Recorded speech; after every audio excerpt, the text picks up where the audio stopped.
are going to take notes today on the back of this sheet. I am. On the back of this sheet, so get this sheet out. We're going to take notes on the back. No, but we will do sample problems back there.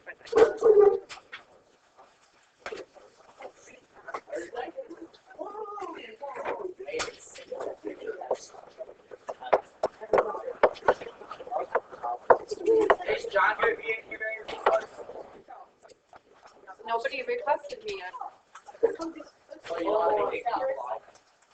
No, because I put my cap at like 40 or something. Because I figured we can just shuffle little kids in the back. Yeah, if we need to. Lewis, yeah. Okay.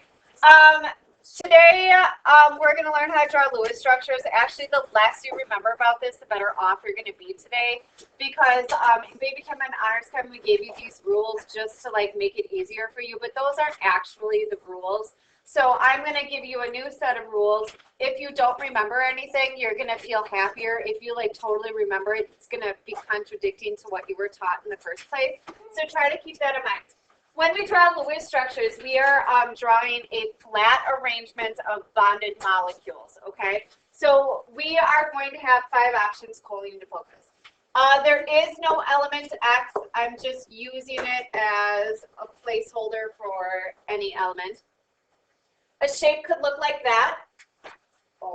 When we draw bonds, we draw them as lines. They represent 2 electrons. If we had 3, we are going to make it as symmetrical as it can.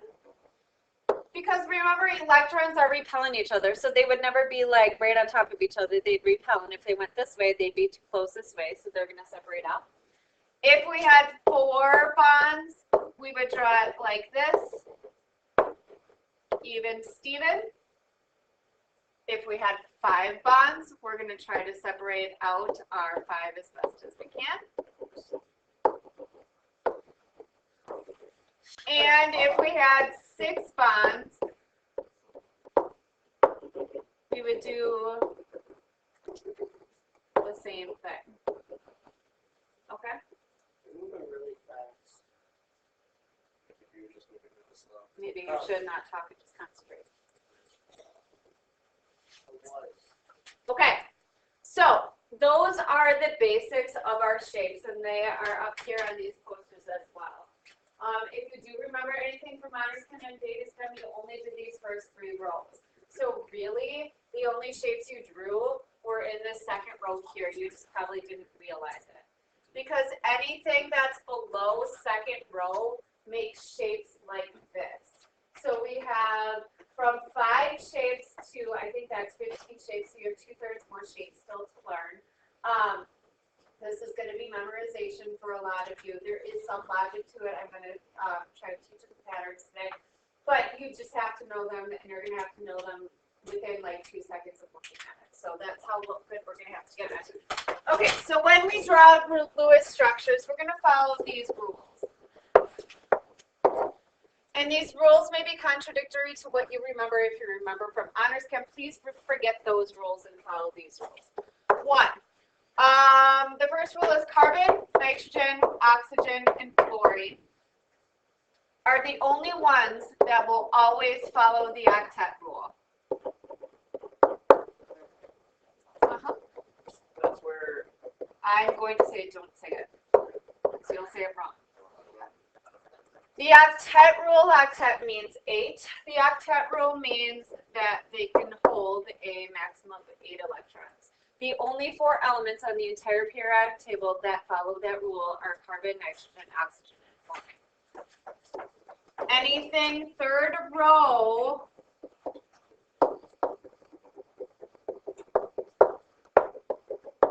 or higher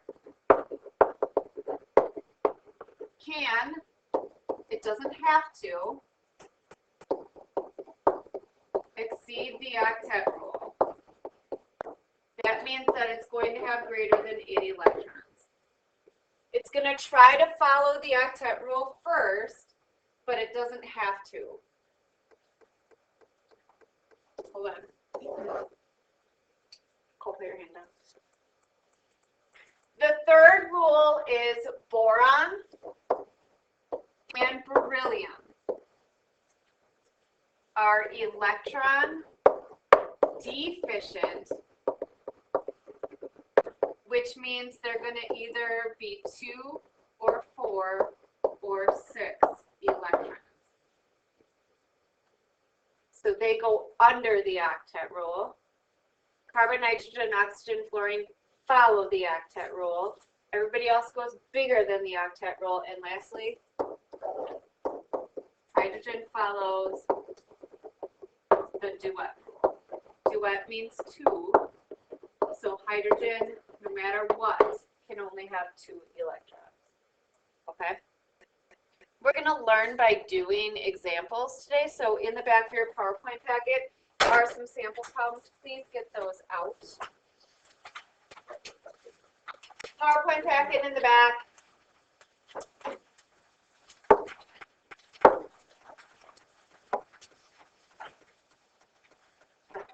What says third row or higher? Is it going down or? Rows are this way, so higher means like higher number. Okay, so I'm going to teach you the steps by doing one.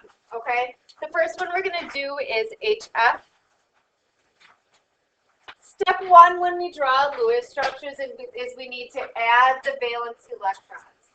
The valence electrons are the electrons that do stuff. They're the ones that are going to do the bonding.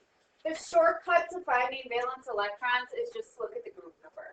Okay, there's a reason for it. We have a whole unit on it, but right now, just looking at the group number. So hydrogen is in group 1, so it has 1 valence electron. These guys do not form covalent compounds. We don't draw Lewis structures to them, so that's why they don't have group number 3, 4, 5, 6, 7, 8. So hydrogen has 1 valence electron. I only have 1 of them. Fluorine is over here in group 7, so plus 1, 7. Gives me a total of 8. That means I have 8 electrons that are willing to do something, meaning bonding. My next step is I'm going to draw a molecule. I'm picking from those 5 shapes that we just drew. However, just draw it symmetrically. There's only one way to draw HF. This line represents a bond. A bond is 2 electrons being shared. They share in pairs. So I had 8 electrons ready to do something. I just in my picture took up 2 of those electrons in a bond. So that means I have 6 electrons left. My remaining electrons, the leftovers, this number tells me how many dots to draw. When I draw my dots, I draw them in pairs, and I draw them as symmetrically as I can, meaning 2 on the bottom, 2 on the side, 2 on the top, 2 on the other side. Hydrogen follows a duet rule, so it doesn't ever get dots. Don't draw dots there. Fluorine has to follow the octet rule, and it does. 1, 2, 3, 4, 5, 6, 7, 8. So this is the Lewis structure for HF. Okay? Let's do another one that shows what to do for a double or a single or a triple bond. This is going to be N2. Nitrogen is in group 5. I have 2 of them, so that means I have 10 total valence electrons. My next step is to draw my bonds. How do I know? Just make it symmetrical and nice.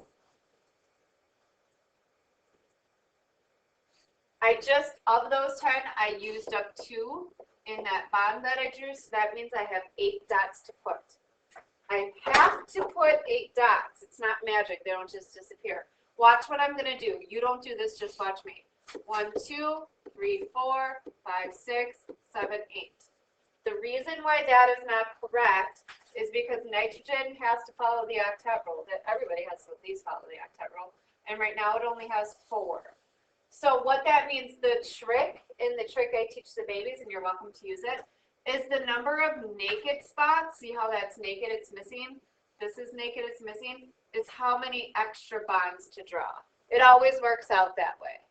So what happened is, instead of these electrons just being on this left guy, he goes in the middle, and this goes in the middle. So then my final answer,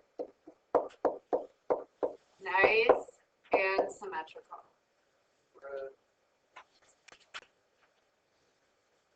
Okay, so now with your battle buddy, you're going to go ahead and finish this row.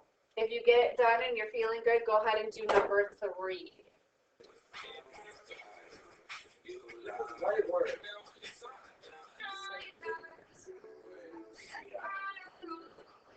You're chaotic. Okay, you are doing this first column, and the point of this is to learn patterns. The objective is not to like teach you how to draw Lewis structures. I know you can do it. I just saw you do it. The objective is to learn your patterns, because on the AP test, cold focus. On the AP test, you will have to look at SO4 2 minus and know a gazillion things about it without drawing it, without knowing what it looks like. You're going to have to like add it up and be like, oh, it's 32. I know all these things about it.